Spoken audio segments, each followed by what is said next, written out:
కూర్చుంటావు, అప్పుడే నువ్వు దేవుని సన్నిధిలో కూర్చుంటావు, అప్పుడే దేవుడిని అడుగుతావు, ఓద పెడతావు.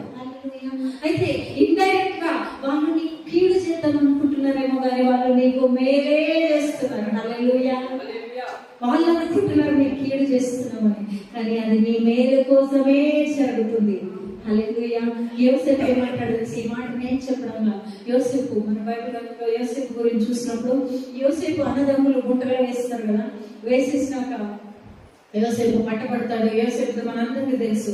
ఎప్పుడైతే తిరిగి అక్కడ కరువు వచ్చిందో మళ్ళీ యోసేపు అన్నదమ్ములంతా ఐగుప్తుకు యోసేపు ప్రధానిగా ఉన్న ఆ ప్రాంతానికి పంపబడతారు ఆహారం నిమిత్తం.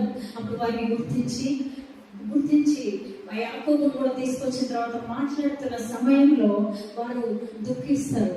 అప్పుడు యోసేపు అంటాడు, మీరైతే నా కీడుకువే తలంచింది కానీ నా దేవుడు నాకు దాన్ని మేలుగా మార్చాడు.